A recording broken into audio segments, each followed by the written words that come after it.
in traffic for half an hour. He finally arrived at his parking spot, yet his space was only separated by a wall from the entrance. Strangely enough, Lenny and Carl could park right at the company entrance. Homer couldn't understand why their parking spots were so much better. Lenny said it was a secret that couldn't be revealed. Homer had no choice but to head to his workstation, only to find his chair was broken. That's when he realized this chair was the cheapest kind. Homer took the chair to Lenny and Carl for help fixing it, but their chairs were 10,000 times better than Homer's. It's a secret. Shut up. His friends' privileges were everywhere. They could get free Coke with special rings, while Homer had to pay with coins. Homer invited them to hang out tonight, but they declined, claiming they had plans. Homer suspected they were hiding something from him, so he secretly installed a simple tracking device on their car that evening. He poked a hole in a paint bucket. All he had to do was follow the yellow line to discover their secret. Homer followed them to a castle. You had to wear a robe to enter. Going in with regular clothes was impossible, so Homer chose to spy from the roof, but he didn't expect the glass on the roof to shatter.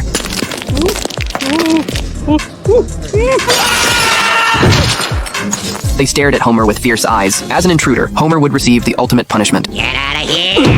The next day, Homer went to the nuclear plant to confront Lenny and Carl. After a long speech, what he really wanted was to join them. His friends said getting into the Stonecutters wasn't that easy. Either you had to be the son of a member, or you had to save a member's life. Homer immediately knocked the sandwich out of Lenny's hand, Saved your life. That egg sandwich would have killed you by cholesterol. but Lenny refused to acknowledge that Homer had saved him. Homer couldn't understand why nobody liked him. Even when he was a kid, the other children didn't want to play with him either. Homer desperately wanted to join the Stonecutters. If he could join, Homer was willing to give up everything. I'm a stonecutter. Homer didn't hear a word Abe was saying. He was completely lost in his own world. Not until Abe pulled out a Stonecutters membership card. Homer immediately snatched the card away. He could finally join the Stonecutters as he wished. Lenny explained the hierarchy to Homer. Don't be fooled by how Burns exploits him at the company. Here, Burns ranked far below him. Next came Homer's initiation ceremony. After being blindfolded, the leader told Homer to jump from the 5th floor. Homer was trembling with fear. It was actually just a prank the members played on new recruits, but they underestimated Homer's weight.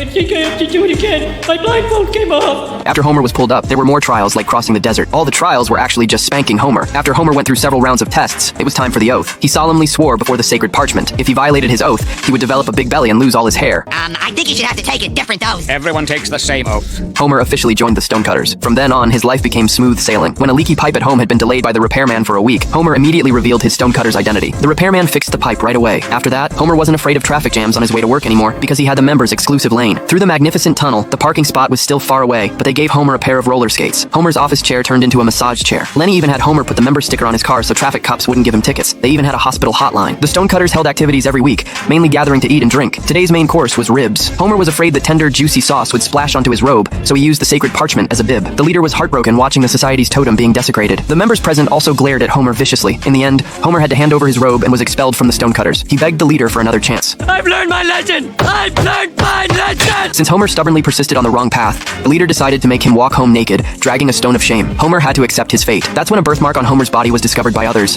However, this birthmark proved that Homer was the chosen one of the Stonecutters. The members immediately knelt before Homer. The leader also announced they would hold a coronation ceremony for Homer immediately. Homer removed the stone of shame and put on the stone of triumph. Oh. From then on, the members could never stand up straight in front of Homer. As long as your status is high enough, every wind blows in your favor. When Homer played bowling, the police chief dealt with troublemakers for him. When he played pool, he could clear the table with one shot. Even when they played cards together, everyone obviously let Homer win. But Homer always felt like he was being treated like a fool in this kind of life. Homer could now do whatever he wanted, but he wasn't happy. Before, when he went to school, he was called to the principal's office for lectures, but now when he went, it was like an emperor's inspection. Homer thought Lisa was right. He was gradually feeling unhappy. Lisa said it was all because power had isolated him from everyone else. She suggested Homer reach out to help people in the community. Homer firmly agreed with Lisa, so when he returned to the society, he immediately stopped the other members' revelry. Homer told them that starting today, they would do good deeds to benefit Springfield. So the members went out on the streets to help people cross roads, worked as babysitters in kindergartens, and even painted the city walls blue.